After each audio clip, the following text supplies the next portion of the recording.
Obrolan Budaya RRI Madiun.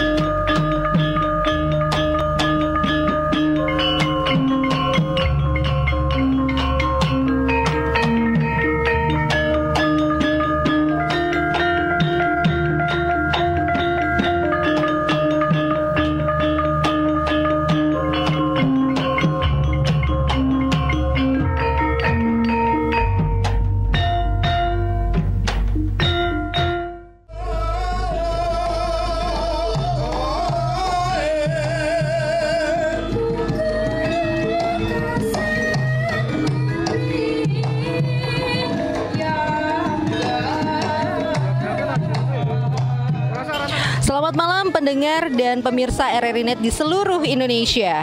Malam hari ini RRI Madiun mempersembahkan obrolan budaya yang kami hadirkan dari Jalan Pahlawan Kota Madiun. Mengambil tema tari tradisional Tari Gambyong yang berasal dari Jawa Tengah. Ikuti liputan kami selengkapnya.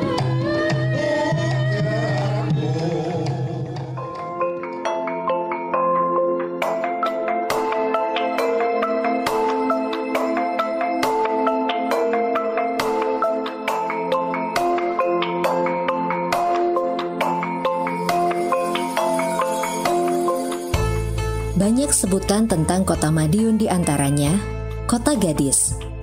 Mungkin Anda berpikir bahwa gadis yang dimaksud adalah Kota Madiun memiliki banyak gadis ketimbang penduduk pria. Namun, jangan salah, kata gadis sendiri merupakan singkatan perdagangan, pendidikan, dan perindustrian. Kota Pendekar.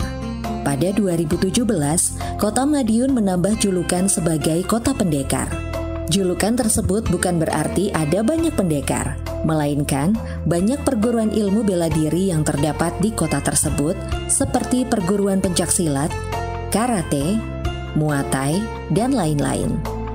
Ada sedikitnya 12 perguruan pencaksilat di Kota Madiun, di antaranya Persaudaraan Setia Hati Terate atau PSHT, Persaudaraan Setia Hati Winongo atau PSHW, dan Ikatan Keluarga Silat Putra Indonesia atau IKSPI Kerasakti. Selain itu, ada pula Persaudaraan Setia Hati Tuhu Tekad atau PSHTT, Ki Ageng Pandan Alas, IKS Propatria, Persaudaraan Pangastuti Tundung, Tapak Suci Putra Muhammadiyah. Kemudian ada Persinas Asad, Merpati Putih.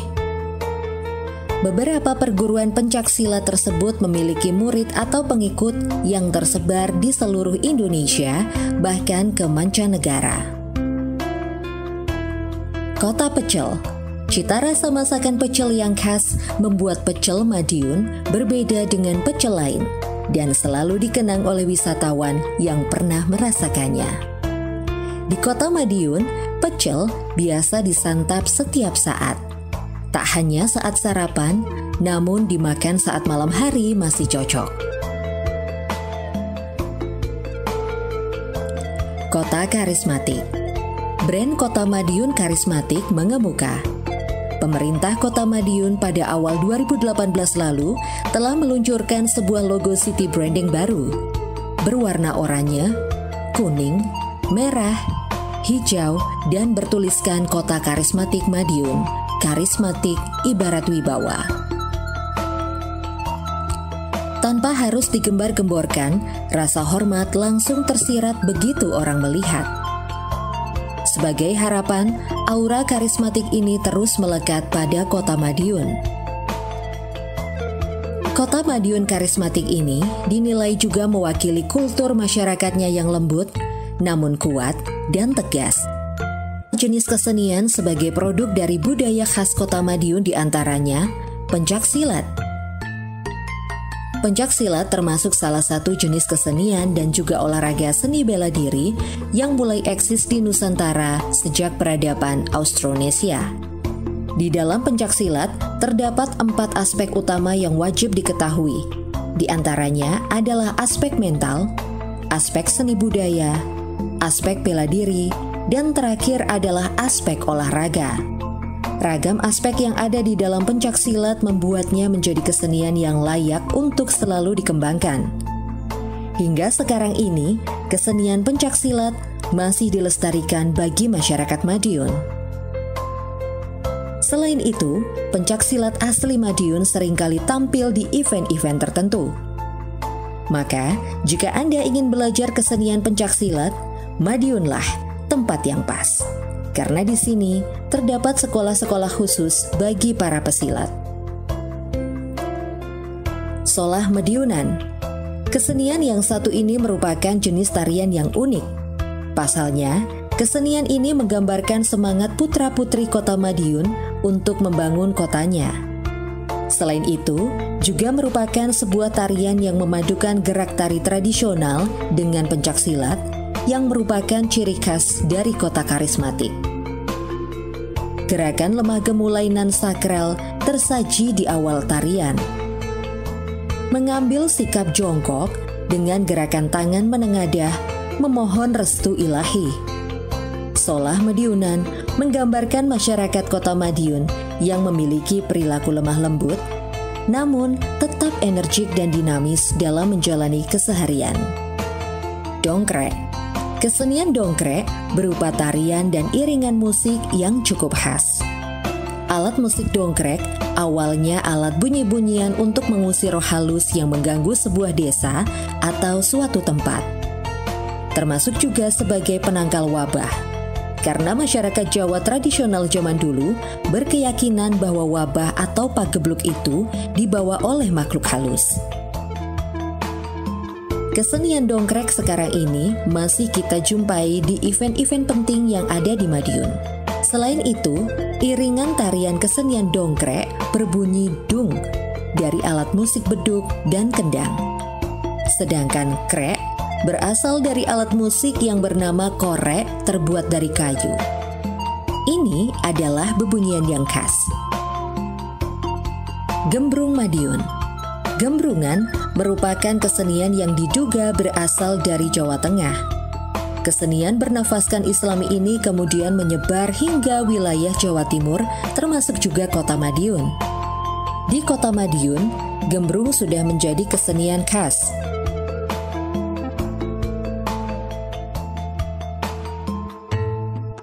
Menurut berbagai sumber, kesenian gembrungan ini merupakan kesenian yang berkembang di Jawa Timur, Jawa Tengah, dan Jawa Barat. Kesenian gembrungan ini memadukan unsur musik, syair solawat, serta berpadu dengan tabuhan terbang, timplung, kendang, dan terkadang diselingi tepuk tangan. Kota Madiun secara geografis pemerintahan berada di wilayah Provinsi Jawa Timur, Indonesia. Kota ini terletak 160 km sebelah barat Surabaya atau 111 km sebelah timur Surakarta, Jawa Tengah. Letak geografis kota Madiun sangat strategis karena terletak pada simpul jaringan jalan regional yang menghubungkan daerah-daerah di Jawa Timur dengan daerah-daerah di Jawa Tengah, dan khususnya menghubungkan kota Madiun dengan kota-kota besar lainnya, yaitu Yogyakarta, Jakarta lewat Ngawi, Tawangmangu, Surakarta lewat Magetan, Pacitan Trenggalek lewat Ponorogo, serta jalur kereta api lintas Pulau Jawa bagian selatan yang menghubungkan Surabaya Jakarta lewat Purwokerto dan Surabaya Bandung. Secara administrasi, wilayah Kota Madiun berbatasan dengan wilayah Kabupaten Madiun dan Magetan. Kota Madiun merupakan pusat dari Karesidenan Madiun yang meliputi wilayah Magetan, Ngawi, Ponorogo, dan Pacitan, Nganjuk, Trenggalek, Tulungagung. Meski berada di wilayah Jawa Timur, kebudayaan Madiun lebih condong ke budaya Jawa Tengahan, khususnya daerah istimewa Yogyakarta dan Surakarta atau wilayah Mataraman. Karena Madiun pernah berada di bawah kekuasaan Kesultanan Mataram, maka di kota Madiun masih lestari wayangan gaya Mataraman, ketoprak, meski juga ada ludruk sebagai kesenian khas Jawa Timuran. Seni kerawitan juga cenderung laras-larasan seperti kerawitan Jogja Solo. Begitu juga tariannya. Gerakan tari dan iringannya masih kental dengan gaya Mataraman. Salah satunya sebagai topik obrolan budaya malam ini adalah tari Gambyong. Tapi ingat, bahwa Kota Madiun juga mempunyai tari khas yaitu tari Solah Madiunan. Perkembangan Madiun sebagai salah satu kota modern di Indonesia ternyata tidak menghilangkan nilai-nilai kebudayaan dan kearifan lokalnya. Sampai saat ini, Madiun tetap melestarikan adat atau ritual syarat nuansa Jawa. Bahkan, tingkat partisipasi masyarakat terhadap tradisi tersebut sangat tinggi.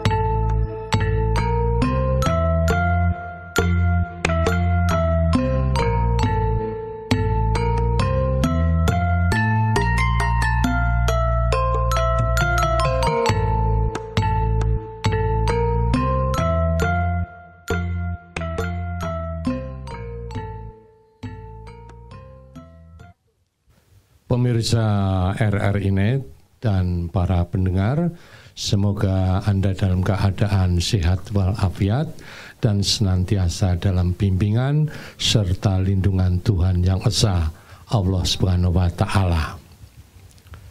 Baiklah pemirsa dan pendengar, kali ini RRI Net obrolan budaya produksi RRI Madiun mengetengahkan sebuah topik tari Gambyong.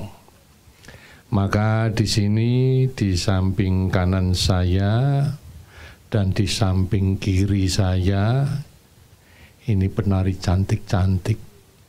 Belum rias sudah kayak gini, nanti kalau sudah rias tambah cantik ya. Ini adalah Mbak Alisa. Kemudian ini Mbak siapa? Kines. Okay. Jadi kami ditemani kedua penari Mbak Alisa dan Mbak Kines. Ke Mbak Alisa. Iya, Pak. Juga Mbak Kines. Okay. Monggo kita ngobrol. Panjenengan masih muda ya. Jadi ketika saya di sini di Apit, dua penari ini bangga.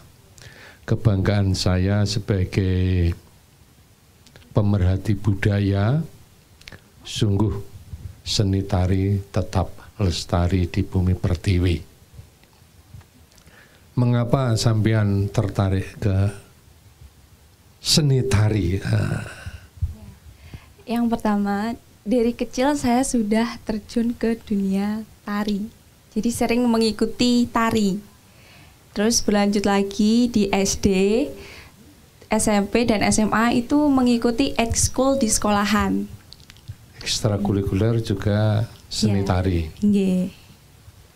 Terus sekarang? Sekarang saya lebih mendalami lagi dengan terjun masuk ke dunia perguruan tinggi, juga bidang seni tari. Seni tari. Ya. Kalau panjenengan? Kalau saya mungkin dari awalnya kan nama saya kan Kines gitu ya Pak. Ya, Kines. Itu doanya orang tua saya itu semoga anaknya nanti menjadi kenes, kemayu kayak gitu. Jadi emang dari kecil tuh udah dimasukkan ke sanggar, jadi mencintai tari itu emang dari kecil dan dukungan dari orang tua yang kayaknya ini anak bisa untuk masuk ke dunia tari. Akhirnya nari terus sampai SMP di sanggar. Terus sempat vakum di SMP, cuman vakum untuk lesnya. Kalau kegiatan menarinya itu masih ikut di ekskul SMP, terus SMA juga ikut ekskul, cuman udah nggak ikut les lagi.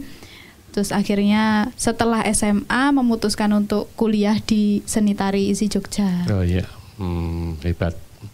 Jadi memang pemirsa dan pendengar, seseorang terbentuk menjadi seniman itu karena 4 hal. Pertama, bakat. Ini dibawa sejak lahir.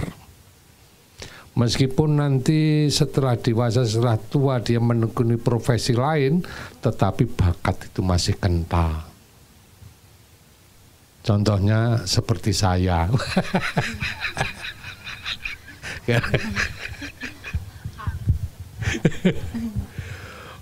Saya itu bakatnya itu ndalang ya. Tapi bekerja di RRI, ya ndalang saya tidak akan hilang itu. Dan lain sebagainya. Juga ada salah satu dokter ya, dokter tulang bahkan. Dia profesinya sebagai dokter, tetapi ketika ada karawitan dia tertarik lalu ikut nabuh gamelan. Juga ada dokter spesialis anak bahkan hobinya melukis. Meskipun dia sudah menjadi dokter ya sebagai profesinya, tapi melukisnya itu tetap kental pada jiwanya. Itu karena bakat. Yang kedua karena lingkungan. Seorang seniman terbentuk karena lingkungan dari orang tua tadi ya. Juga lingkungan di kampung juga gitu. Karena lingkungannya itu seorang seniman, maka dia menjadi seorang seniman. Kemudian karena hobi. Lah karena hobi ini bisa apa ya? Dia hobinya kadang-kadang tari. Ketika ada bulu tangkis, wah dia ikut bulu tangkis, tarinya ditinggalkan. Nah, kemudian ada voli, dia ikut voli, bulu tangkis dan tarinya ditinggalkan. Itu karena hobi. Yang berbahaya ini karena pelarian ini. Jadi ada seniman itu pelarian. Wah, iki harus nyambut gawe opo ya, mau kerja apa, pandemi kayak gini saya di PHK. Wah, itu ada ketoprak. Yo wis melok. Ikut kesenian ketoprak, ikut barang, ikut tobongan. Kan gitu. Itu kira-kira terbentuknya seseorang menjadi seniman. Lalu begini, Mbak Alisa, Iya. Penjenengan terjun ke dunia tari, juga Mbak Kenes ya. Nggih, siap. Ya seperti obrolan atau sajian topik ini, tari gambyong itu harus disajikan dengan kenes ya. Iya, betul. Ora kena merengut. Iya. Terus kalau begitu Anda sudah punya bekal dalam perjalanan Anda dari SD sampai perguruan tinggi yang terus ya menggeluti seni tari. Jadi ketertarikan dari tari, unsur-unsur tari itu apa saja kira-kira? Jadi unsur-unsur tari itu ada wirogo, wiromo, dan wiroso. Nah, Itu yang dalam. Unsur dalamnya maksudnya Pak. Kalau pendukungnya ya ada musiknya, ada busananya, ada Tata pola rias. lantai ya, ada pencahayaannya mungkin. Kalau Lighting. pentas kan, Lighting ya? iya lighting itu juga. lah ini unsur masalah lighting. Dulu memang pencahayaan itu tidak mendukung. Ya. Dalam arti seni-seni tari dulu itu kan seni-seni ngamen ya. Jadi setiap habis panenan grup tari ini ngamen, apalagi itu padang bulan. Penerangannya itu hanya sinar bulan dan obor waktu itu. Makanya di situ dibuat ini make up-nya itu tebal. Ya. Biar kelihatan mendukung. Lah, inilah jadi pernah suatu sanggar dia ngundang penari-penari tradisi yang dulu ngamen ya.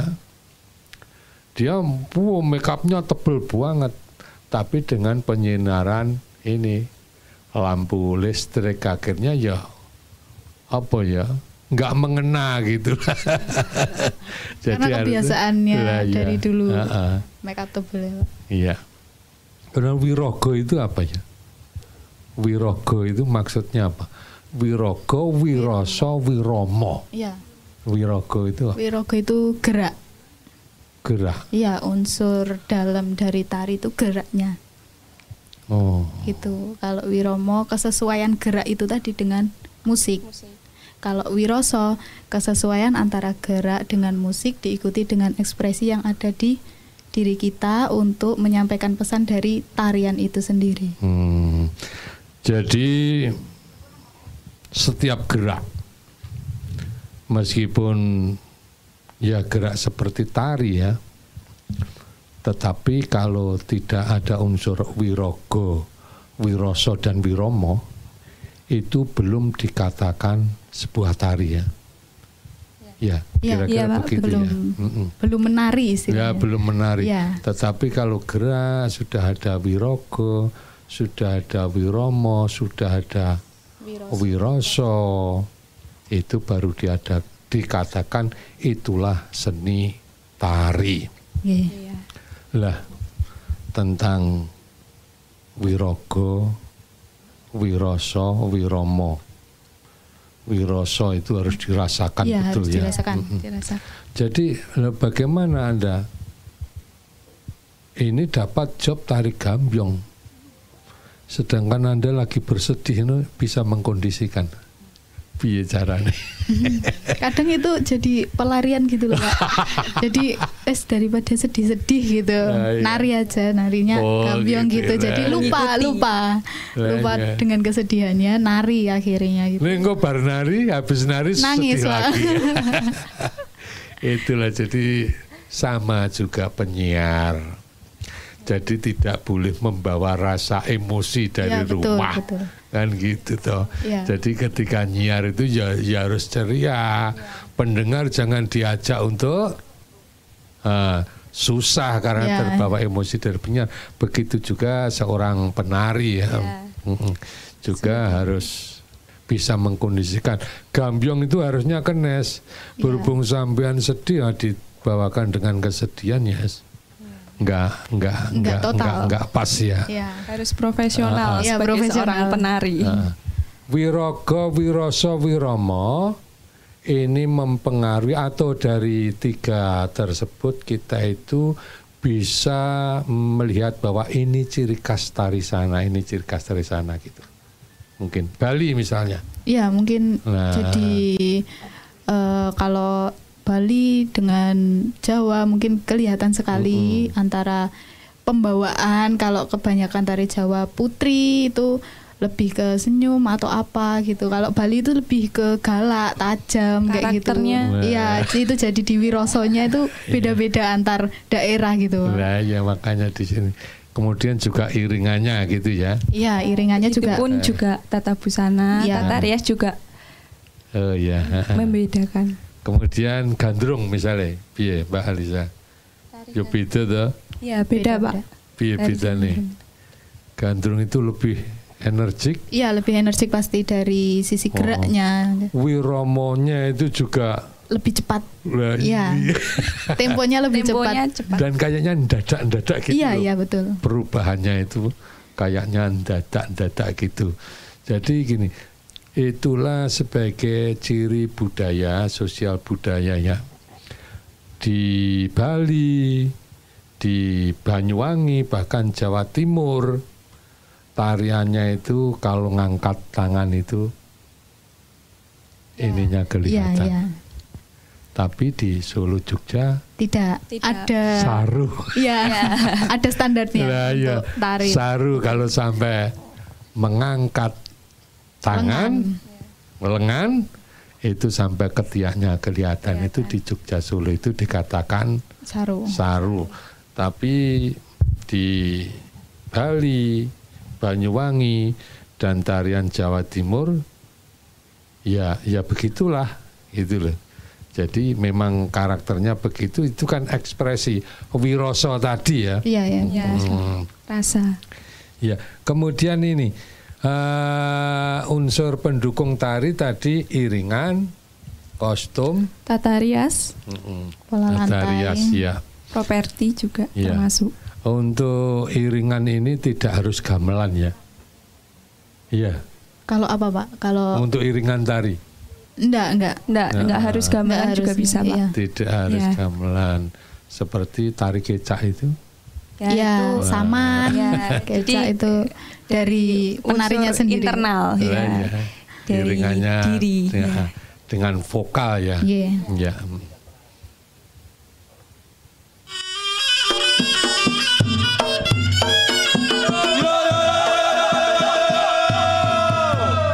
Selain reog, Ponorogo juga identik dengan tokoh waro. Waro berasal dari kata wowarah, adalah orang yang mempunyai tekad suci, memberikan tuntunan dan perlindungan tanpa pamrih. Ikat pinggang tali putih yang selalu dikenakan disebut kolor waro. Kolor adalah wasiat yang merupakan ijazah, sebuah senjata yang berhak didapat setelah dinyatakan lulus menguasai ilmu kanuragan dan kebatinan. Waro sejati pada masa sekarang hanya menjadi legenda yang tersisa. Beberapa kelompok waro di daerah-daerah tertentu masih ada yang memegang teguh budaya mereka dan masih dipandang sebagai seseorang yang dituakan dan disegani.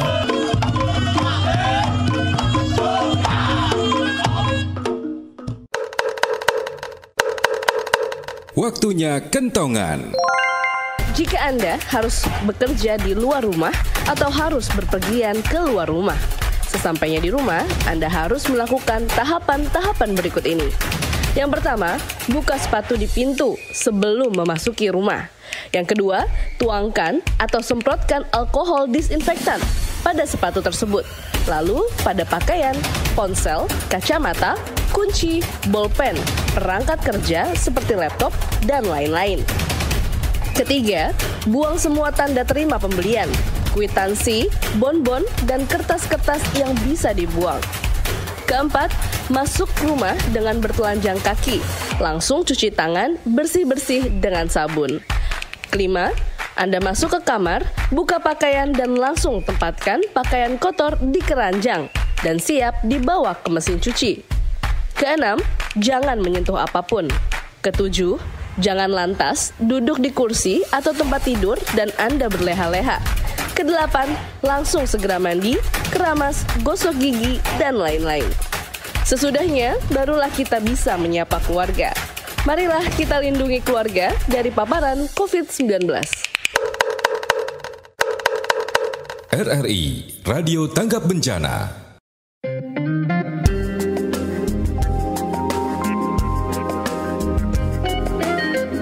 Pro 1 Kanal Inspirasi.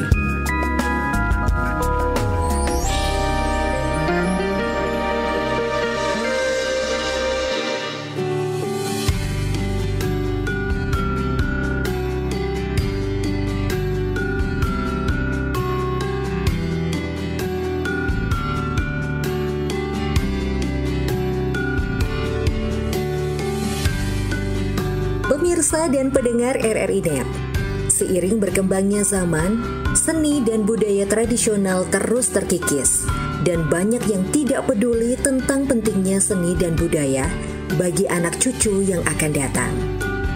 Banyak generasi muda yang lebih memilih budaya asing daripada budaya tradisional. Bukan rahasia lagi, ketika generasi muda Indonesia mulai meninggalkan seni dan budaya tradisional seperti kerawitan, bahasa, wayang, juga seni tari. Masuknya berbagai kesenian dan kebudayaan asing dari berbagai media yang telah berkembang di zaman modern ini menjadikan seni dan budaya tradisional semakin hari semakin luntur. Saat ini, kesenian dan kebudayaan asing terus mendominasi kebudayaan di dalam negeri. Seakan-akan telah menjadi konsumsi sehari-hari bagi generasi muda. Generasi muda yang dulunya bersemangat dalam mempelajari seni dan budaya tradisional, sekarang musnah ditelan zaman. Mendominasinya kesenian dan kebudayaan asing di dalam negeri menjadikan generasi muda menganggap bahwa kesenian dan kebudayaan tradisional tidak ngetren dan terkesan kuno pada zaman sekarang. Dampaknya sangat terasa bagi generasi muda yang tidak mau mempelajari, bahkan mereka sudah tidak mengenal seni dan budaya kita sendiri. Banyak hal yang dapat menjadikan generasi muda tidak lagi bergairah dalam mempelajari kesenian dan kebudayaan tradisional, seperti penuturan para generasi muda berikut ini.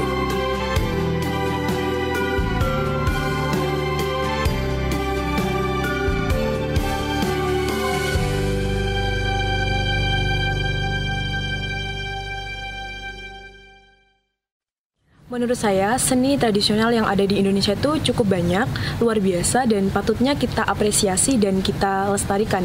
Apalagi kita sebagai generasi muda. Akan tetapi, kalau saya pribadi ya, karena latar belakang keluarga saya, lingkungan saya itu bukan orang seni, jadi saya mengenai wawasan seni tradisional itu kurang paham gitu. Bukan berarti saya tidak mengerti sama sekali. Ya saya tahu, tapi cuma sekedar tahu. Itu pun karena waktu SD dulu pasti ada mata pelajaran yang namanya seni budaya, yang dimana di situ itu kita dikenalkan tentang budaya dan seni-seni tradisional yang ada di Indonesia. Nah, selain dari situ, saya juga lihat pertunjukan seni waktu di desa saya dulu, yaitu kayak namanya aja saya tahu dan pertunjukan seperti apa itu seni karawitan, seni wayang kulit, dan juga seni tari tradisional gitu. Nah, dari banyaknya seni yang saya lihat, di situ saya tertarik sama yang namanya seni tari. Kenapa? Nggak tahu aja. Kayak teman aku, contohnya bisa nari gitu. Saya melihat seorang penari yang sedang membawakan sebuah tarian, itu kayak rasa, ih kok keren banget gitu. Kayak setiap gerakan yang mereka lakukan itu membuat saya kagum gitu. Nah, disitulah ketika saya lihat itu, terus saya minat sama seni tari. Cobalah waktu SMP saya coba untuk masuk di ekstrakurikuler seni tari. Di situ saya belajar mengenai tari. Ternyata setelah saya masuk di situ, tari itu bukan sekedar kita menggerakkan tubuh kita saja, tapi juga di situ ada maknanya, terus gerakan-gerakan yang harus kita pelajari gitu. Nah, ternyata setelah saya ikut di situ kok nggak punya bakat. Saya minat tapi nggak punya bakat. Terus kayak gitu aja gitu kan. Terus saya nggak lanjutin itu. Mungkin hal itu terjadi karena juga waktu kecil itu, karena nggak dikenalkan sama orang tua saya mengenai seni tradisional, khususnya seni tari. Jadi ketika saya tahu, saya mendalami, oh ternyata nggak berbakat, langsung kendor gitu. Mungkin kalau dari dulu waktu kecil saya mulai dikenalkan, walaupun saya belum punya bakat, pasti kalau diasah bisa ya setidaknya lebih baik dari yang sekarang gitu. Kalau bicara mengenai kesenian tradisional, tentunya sebagai generasi muda saya sangat peduli, apalagi terhadap seni tari. Karena sejak kecil saya sendiri hidup di lingkungan yang sangat perhatian terhadap budaya seni tari. Bahkan salah satu guru saya dari SD itu memiliki sanggar.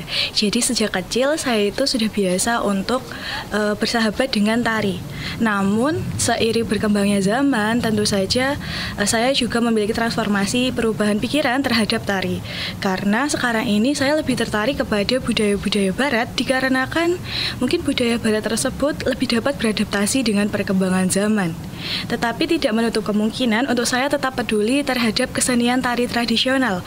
Karena menurut saya potensi-potensi yang ada di Indonesia ini masih bisa dikembangkan lagi. Apalagi dengan perkembangan teknologi yang sangat mutakhir ini.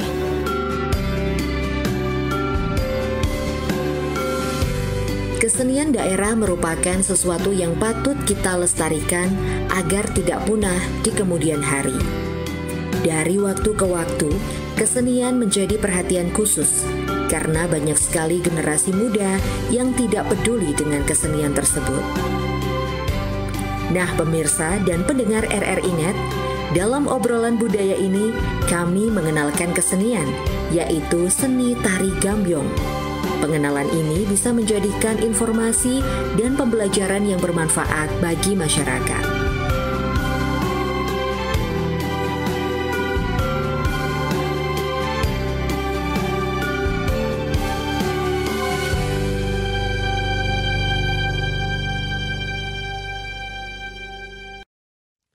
Pemirsa dan pendengar RRI Net, baik, mari kita lanjutkan obrolan dan sekarang mengarah ke topik yaitu seni tari gambyong. Mbak Alisa, Iya. kalau Mbak Kines, nama tari itu biasanya ini, misalnya dia itu menarikan geraknya burung merak dikatakan tari merak. Terus tari macan. Di Pacitan Wonogiri ada tari rakyat yaitu tapi setengah teater ya, ketek ugleng. Karena memang peran utamanya itu di ketek. Ketek itu kera ya. Lah ini kok dinamakan gambyong itu apa? Ya Bu. Ya, jadi sejarah singkatnya gambyong itu perkembangan tari tayub, Pak. Tayub ya. Perkembangan dari tari tayub. Kemudian, dan nama gambyong itu diambil dari penarinya itu sendiri, yaitu Sri Gambyong. Oh, Sri Gambyong. Ya, Sri Gambyong. Jadi dari referensi itu dikatakan gambyong karena penciptanya itu Sri Gambyong. Ya. Dan itu diangkat dari seni rakyat, seni tayub. Dan Mbak Kinesbi. Kalau setahu saya itu gambyong itu kan ya mungkin dari Bu Sri Gambyongnya tadi akhirnya gerak-gerakannya juga menggambarkan perempuan yang sedang merias diri, itu gerak-gerakannya itu luas, kenes kayak itu. Ya. Jadi begini, kemarin beberapa hari yang lalu saya itu sempat protes, tapi protes saya kepada siapa? Orang seni tayub ya, yang biasa digelar di masyarakat. Seni tayub kok dikatakan seni gambyong lain? Setelah saya pikir lagi, oh ternyata dalam seni tayub itu didahului atau sebagai pembuka adalah seni tari gambyong. Dan pemikiran saya waktu itu mengapa seni gambyong, tari gambyong itu dibawa ke tayub, karena gambyong itu lahir di keraton. Gagasan saya begitu. Tapi ternyata gambyong itu sendiri malah lahir dari kesenian rakyat ya. Ya. Ya, saya pernah baca bahwa zaman ini Pakubuwono keempat, Pakubuwono kelima, kira-kira kisaran tahun 1700-an itu menamakan belum ada gambyong. Jadi tarinya tari ledek. Iya, ya biasalah. Itu karena di masyarakat memang panggilannya penari itu teledek ya. Kemudian baru tahun itu ketika Pakubuwono ke-9 tari itu diambil, dipelajari di keraton, diperhalus sehingga jadilah wujud yang nanti juga kita tayangkan itu ya. Kemudian pada kisaran tahun 1900-an itu dari Mangkunegoro, abdi dalam Mangkunegoro itu mengangkat atau dulu ya ketika tari gambyong itu di masyarakat memang iringannya pangkur, makanya dikatakan gambyong pangkur. Gambyong pangkur. Kemudian dari abdi di Mangkunegaran itu terciptalah gambyong pare anom. Bukan parianom ya, tapi pare, buah pare anom. Itu kira-kira begitulah tentang sejarah singkat tari gambyong tadi. Bisa memperagakan sedikit gerak dari Mbak Alisa. Gerak dan artinya gimana? Kamu yang ngomen. Ya. Di tari gambyong ini kan ada trisik. Trisik itu ibarat sebagai untuk variasi memasuki ke gerak yang lain. Nah, jadi setiap mau masuk ke gerak yang lain itu pasti ada trisiknya. Jadi sebagai jembatan. Ya, jembatan menuju ke gerak yang lain. Transisi. Ya, transisi. Coba diperagakan. Ya. Ya. Trisik. Ya, jadi trisik itu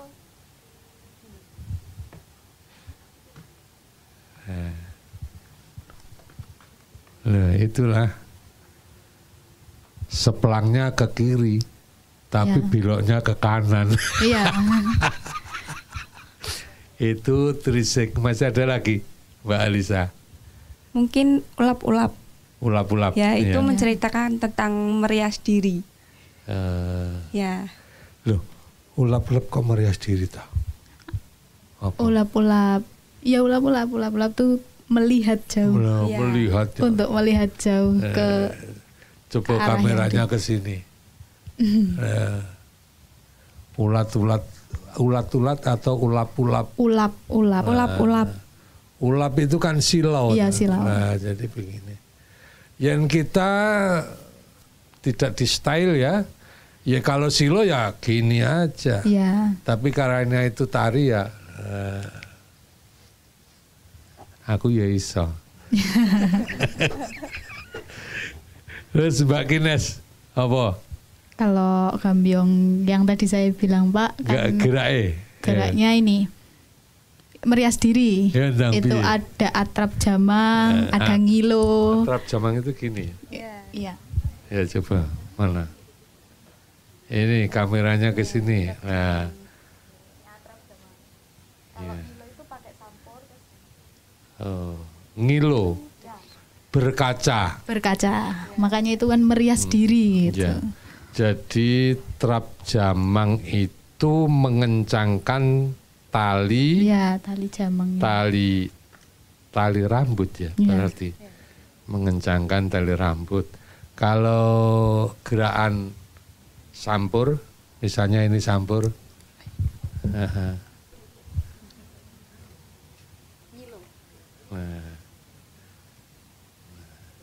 ini adalah gerakan berkaca atau ngilo. Jadi tari gambyong itu lahir dari kesenian rakyatnya. Terus sapa iki sing arep cerita sejarah seni tari itu piye? Iya, sejauh yang dipelajari. Sejauh yang dipelajari. Ya, pasti ada pembagiannya. Ada pembagian eranya. Pembagian era. Tuh, ya setahu saya baca-baca sedikit gitu, ada yang dari Indo-Buddha mungkin, terus masuknya Islam itu gimana, terus modern dari. Ya. Itu berarti mempengaruhi jenis tari ya secara general.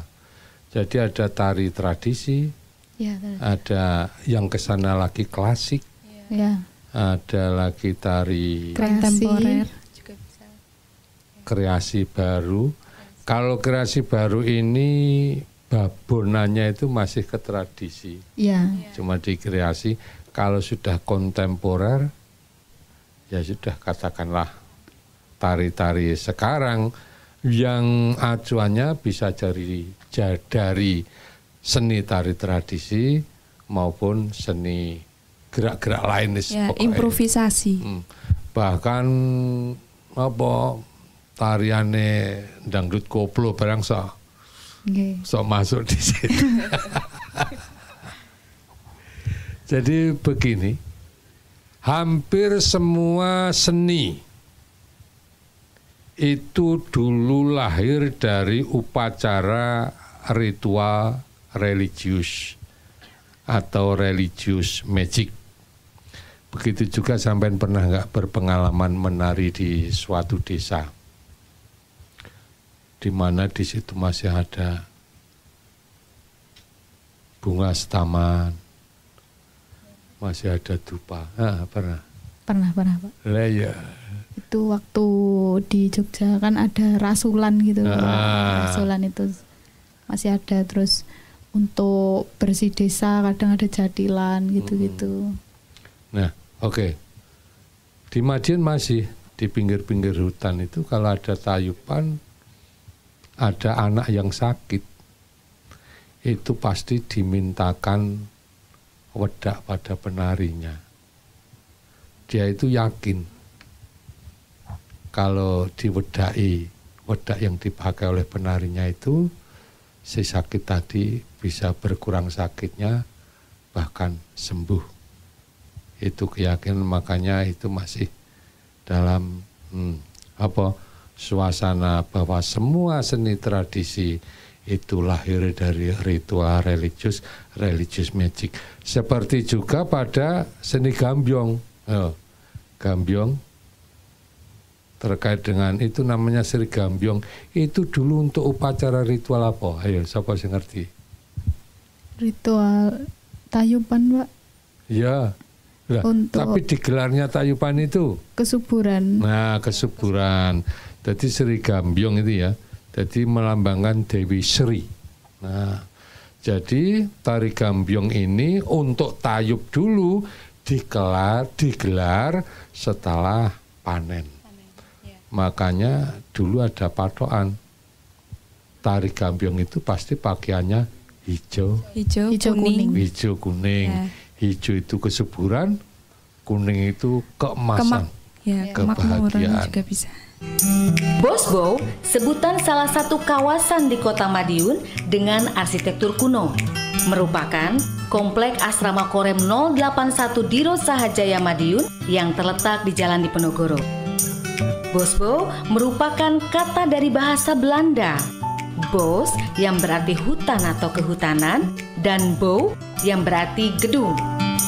Bosbo sebenarnya adalah sebutan untuk sekolah kehutanan Madiun pada zaman Hindia Belanda yang didirikan oleh J.H. Becking pada 26 Agustus 1939.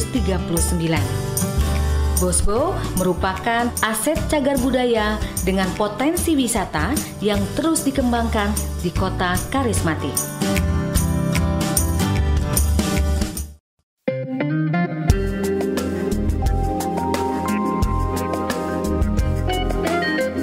Pro 1, Kanal Inspirasi.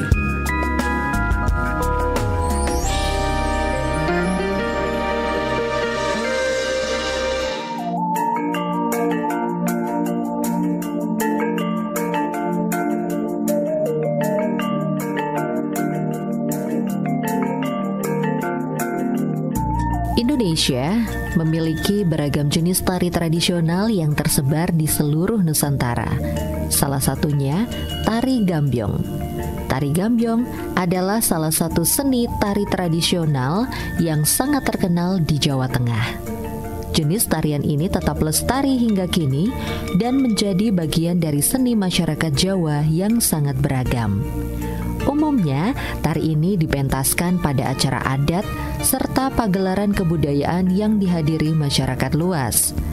Gambyong dianggap sebagai tarian dengan ciri khas serta keunikan dibanding tarian daerah lainnya. Tari gambyong adalah salah satu jenis tarian Jawa klasik yang berasal dari daerah Surakarta. Menurut sejarahnya, tarian gambyong merupakan bentuk baru dari tari tayub yang sering digelar untuk menyambut tamu pada acara hajatan rakyat. Gambyong awalnya adalah tarian tunggal, namun saat ini berkembang menjadi tarian yang dilakukan oleh 3 sampai 5 orang penari. Tarian ini menjadi kebanggaan masyarakat Jawa, khususnya Jawa Tengah, dan masih bertahan dipelajari hingga saat ini. Minat masyarakat terhadap kesenian tari Jawa Tengah dapat dilihat dari didirikannya sanggar-sanggar tari yang melatih para penari pemula, mulai dari usia dini hingga dewasa, yang ingin belajar menari tari gambyong. Awalnya tari gambyong hanya dilakukan ketika rakyat hendak menanam padi. Namun, seiring perkembangan zaman, terjadi perkembangan yang menjadikan tarian ini lebih dikenal. Masyarakat mulai menggelar pementasan tarian gambyong untuk upacara adat maupun acara rakyat. Kemudian, setelah masuk ke lingkungan keraton, tarian ini juga digunakan untuk menyambut tamu kehormatan kerajaan. Terdapat 3 gerakan dalam tari gambyong, yaitu gerakan awal atau maju beksan, gerakan utama atau beksan, serta gerakan penutup atau mundur beksan. Gerakan tarian ini lebih menonjolkan keluasan kaki, tangan, tubuh, serta kepala penari. Sedangkan gerakan dasarnya berada pada kepala dan tangan saat menari. Kostum tarian gambyong terdiri dari kebaya dan kemben dengan bahu terbuka, menggunakan kain bermotif batik yang disebut jarit atau jarik, serta dilengkapi dengan selendang yang dikenakan di atas bahu sebagai properti pelengkap. Riasan wajah juga diberikan agar penari terlihat semakin cantik dan anggun saat menari. Riasan tersebut sesuai dandanan Jawa, sehingga memberikan kesan yang lembut. Bagian rambut pun ditata menggunakan sanggul sesuai kebudayaan Jawa. Hampir seluruh tarian tradisional menggunakan musik sebagai pengiring. Begitu pula dengan tari gambyong yang dilakukan dengan iringan gamelan Jawa. Gamelan tersebut terdiri dari seperangkat alat musik meliputi gong, kendang, kenong, dan gambang.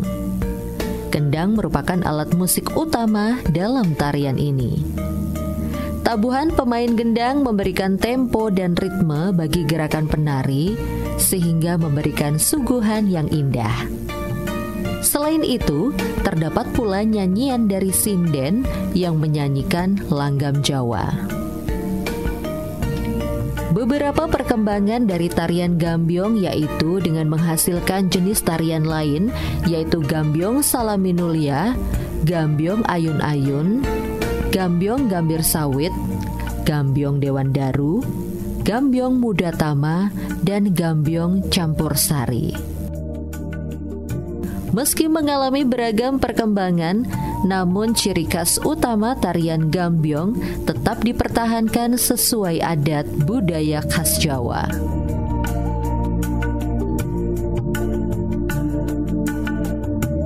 Pendengar dan pemirsa RRI Net, tari tradisional memang klasik, namun sebagai masyarakat Indonesia, mencintai budaya klasik jauh lebih asik. Dari Kota Pecel Madiun, Madaristu, RRI Madiun.